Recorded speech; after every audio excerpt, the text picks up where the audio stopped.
Yok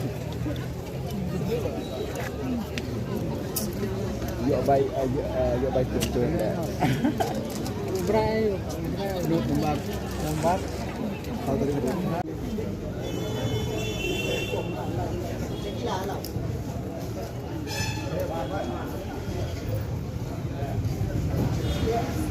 Dah ambil pun lagi ambil sikit.